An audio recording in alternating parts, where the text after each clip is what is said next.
జై జవాన్ జై కిసాన్. రైతు లేనిదే రాజ్యం లేదు, రైతే రాజ్యానికి తొలిమెట్టు. జై జవాన్ జై కిసాన్. ఈరోజు మనం వీడియోలోకి వెళ్తే మహాలక్ష్మి పథకం ఎప్పటి నుంచి అమలులోకి వస్తుంది, ఇందిరమ్మ ఇల్లు అప్డేట్ ఏంది, మరి కేసీఆర్ డబుల్ బెడ్రూమ్ అప్లై చేసిన వాళ్ళు మరి ఇప్పుడు ఇందిరమ్మ ఇల్లుకు వాళ్ళకు ముందుకు వస్తుందా లేకపోతే వాళ్ళకి రాదా, రైతు బంధు గురించి చాలా ఇంపార్టెంట్. అసలు 2 ఎకరాల లోపే పడింది రైతు బంధు, మరి 3 నుంచి 10 ఎకరాల మధ్య ఎప్పుడు పడుతుందో కూడా ఈ వీడియోలో మనం డిస్కస్ చేసుకుందాం. రైతు రుణమాఫీ 2 లక్షలు ఎప్పుడు అవుతుంది, దీనికి సంబంధించిన అప్డేట్, దీనికి సంబంధించిన సర్టిఫికేట్స్ ఏమేమి కావాలో కూడా మనం డిస్కస్ చేసుకుందాం. అదే విధంగా కరెంటు బిల్లు, ఈ జనవరి కరెంటు బిల్లు, ఫిబ్రవరి కరెంటు బిల్లు కట్టదో చూద్దాం. అదే విధంగా రేషన్ కార్డు ఎప్పటి వరకు ఈ కేవైసీ చేసుకోవచ్చు, దీనికి సంబంధించిన అప్డేట్ కూడా చూద్దాం. తర్వాత ప్రజాపాలనను మనం అప్లై చేసినాం కదా, ప్రజాపాలన పథకాలు ఎట్లా అమలు అయితే ఎప్పటి నుంచి అమలు అయితే కూడా ఈ వీడియోలో మనం డిస్కస్ చేసుకుందాం. మహాలక్ష్మి పథకం, అందరూ మహాలక్ష్మి పథకం ఎప్పుడా అని ఎదురు చూస్తున్న మహాలక్ష్మి పథకం గురించి తొందరలోనే తెరదించే అవకాశం ఉంది.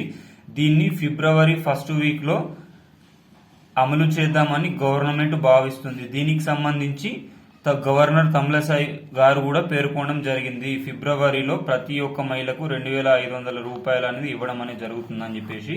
ఈ అందరికీ తెలిసినట్టే మహాలక్ష్మి పథకం అనేది ప్రతి ఒక్క పెళ్ళైన మహిళకు అనేది రాదు. ఎందుకంటే ఒక తెలంగాణ రాష్ట్రంలో 70 లక్షల మంది వరకు ఉమెన్స్ ఉన్నారు. ఇందులో పెళ్లి అయిన వాళ్ళు 30 నుంచి 40 లక్షల మంది ఉంటారు. ఈ 30 నుంచి 40 లక్షల మందికి 2,500 ఇవ్వడం అనేది ఇంపాసిబుల్. సో దీనికి సంబంధించి కొన్ని గైడ్ లైన్స్ కూడా రావడం జరుగుతుంది. ఎట్లా అంటే గవర్నమెంట్ ఎంప్లాయీస్ వైఫ్స్ కి మాత్రం మహాలక్ష్మి పథకం రాదు. 5 ఎకరాల భూస్వామి పైన ఉన్న వాళ్ళకి కూడా మహాలక్ష్మి రాదు. వార్షిక ఆదాయం 5 లక్షల పైన ఉన్న వాళ్ళకి కూడా మహాలక్ష్మి పథకం అనేది రాదు.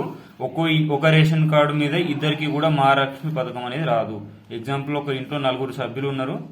వీళ్ళ మామయ్య వయసు 58 సంవత్సరాలు, కోడల వయసు 25 సంవత్సరాలు ఉన్నాయి. ఇద్దరు 2 పథకాలకు ఎలిజిబుల్ అంటే కాదండి. ఎందుకంటే ఒకటే రేషన్ కార్డు మీద ఒక్కోరికి పథకం వస్తుంది. వీళ్ళ మామయ్యకి వృద్ధాప్య పింఛన్ వస్తుంది కానీ తినకు మహాలక్ష్మి పథకం అనేది రాదు.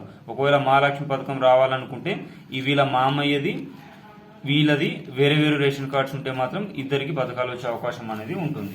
నెక్స్ట్ ఇందిరమ్మ ఇల్లు, చాలా మంది మైండ్ లో ఉన్న డౌట్, మేము కేసీఆర్ డబుల్ బెడ్రూమ్ ఇల్లు అప్లై చేసుకున్నాం, దానికి సంబంధించిన బిల్లులు అనేవి పెండింగ్ లోనే ఉన్నాయి, ఇంకా రాలేవు, లేకపోతే కేసీఆర్ డబుల్ బెడ్రూమ్ ఇల్లుకు మేము అప్లై చేసినాం, మాకు ఇల్లు శాంక్షన్ కాలేదు, మరి మేము అప్పుడు అప్లై చేసినాం కాబట్టి ఇప్పుడు మాకు ఇందిరమ్మ ఇల్లు వస్తుందా అంటే, అప్పుడు అప్లై చేసిన వాళ్ళకే ఫస్ట్ ప్రియారిటీ అని మనకు సీఎం గారు పేర్కొనడం అనేది జరిగింది. దీనికి సంబంధించి అప్డేట్ కూడా రావడం జరిగింది. 44 లక్షల మంది ఇందిరమ్మ ఇళ్ల కోసము 6 పథకాల్లో భాగంగా అప్లై చేసుకున్నారు. సో వీళ్ళకు సంవత్సరానికి ఎన్ని ఇండ్లు ఇవ్వాలి, ఎంత మనీ ఇవ్వాలనే గైడ్ లైన్స్ కూడా ఫిబ్రవరి 1st వీక్లో మేము రిలీజ్ చేస్తామని కూడా పేర్కొనడం అనేది జరిగింది. రైతు బంధు, ఆల్రెడీ రైతన్నలకు ఒక విన్నపం చేసుకుంటున్నా, అసలు రైతు బంధు ఇప్పటివరకు ఎన్ని ఎకరాల వారికి పడింది, ఎన్ని ఎకరాల వారికి పడలేదు. ఇప్పుడు ఎగ్జాంపుల్ 3 ఎకరాల వారికి పడలేదనుకో, మాకు 3 ఎకరాలు ఉంది, మాకు 3 ఎకరాల వారికి పడలేదు, 4 ఎకరాల వారికి పడలేదు, 5 ఎకరాల వారికి పడలేదని మెసేజ్ చేయండి. 2 ఎకరాల లోపు పడిన వాళ్ళు మాకు ఇంత పడిందని మెసేజ్ చేయండి. ఈ విధంగా మెసేజ్ చేయడం వల్ల మిగతా వీడియోస్ చూసే రైతన్నలకు వాళ్ళకు ఒకవేళ పడకపోతే ఓకే మాకు కూడా రైతు బంధు పడలేదని వాళ్ళు టెన్షన్ పడే అవకాశం అనేది లేదు. ఒకవేళ మీరు చూసి వీడియోకి కామెంట్ చేయకపోతే రైతన్నలందరూ ఏమనుకుంటారంటే వాళ్ళందరికీ పడింది నాకే పడలేదా అనుకుని వాళ్ళు కొద్దిగా టెన్షన్ కు ఫీల్ అయ్యే అవకాశం ఉంది. సో ప్రతి ఒక్క వీడియో చూసిన వ్యక్తి కామెంట్ రూపంలో తెలియజేయండి మీకు రైతు బంధు పడిందా పడలేదా. ఈరోజు వీడియోలో మనం రైతు బంధు గురించి మాట్లాడుకుంటే, రైతు బంధు అనేది 3 నుంచి 10 ఎకరాల వరకు తొందరలోనే పడే అవకాశం ఉందండి. ఎందుకంటే అందరూ 10 ఎకరాల లోపు పడదనుకుంటారు కానీ రైతు భరోసా అయితే 10 ఎకరాల లోపు పడదు. 5 ఎకరాల లోపే 7,500 రూపాయలు ఎకరానికి ఇస్తానని సీఎం గారు పేర్కొనడం జరిగింది. కానీ ఇప్పుడు వచ్చే డబ్బులు మాత్రం 5,000 రూపాయల చొప్పున, ఎకరానికి 5,000 రూపాయల చొప్పున పోవడం జరుగుతుంది. ఇప్పుడు ఒక్క 100 మందికి పొలం ఉందనుకోండి, వీళ్ళకు ఒక 30 నుంచి 40%, ఒక 100% పొలం తీసుకుంటే 30 నుంచి 40% అనేది 5 ఎకరాల లోపు ఉన్న వారికి ఉన్నది. మిగతా 50 నుంచి 60% పొలం అనేది 5 ఎకరాల పైన ఉన్న వాళ్ళకు మాత్రమే ఉన్నది. సో అయితే ఇప్పుడు రైతన్నలు ఏంటంటే 5 ఎకరాల పైన ఉన్న వాళ్ళ రైతన్నలకు రైతు బంధు ఇవ్వకపోతే ఇప్పుడు మార్చి ఏప్రిల్లో జరిగే ఎలక్షన్ లో ఈ రైతన్నలు ఓటేసే అవకాశం లేదు.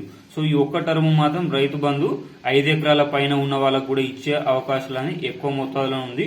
రైతు బంధు ఈ రోజు సండే కాబట్టి ఈ రోజు పడకపోవచ్చు, రేపు మాత్రం సోమవారం నుంచి పక్క అందరి అకౌంట్లో క్రెడిట్ అయ్యే అవకాశం అనేది ఉంది. రైతన్నలు ఎవరు కూడా టెన్షన్ పడకండి.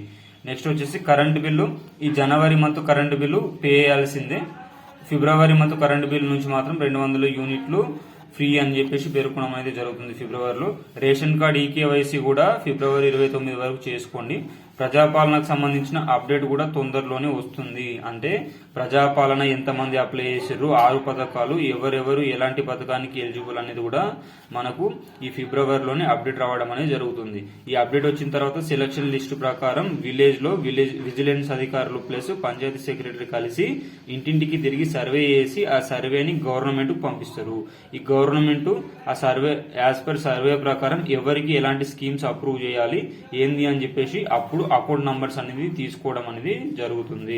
ప్రతి ఒక్క మహిళ bank account number, ration card update, Aadhaar card update, phone number update అనేది చేసుకోండి ఈ పథకాల కోసం. Thanks for watching our video మాత్రం నచ్చితే లైక్ చేయండి, కామెంట్ చేయండి, సబ్స్క్రైబ్ చేయండి. జై జవాన్ జై కిసాన్. రైతు లేనిదే రాజ్యం లేదు.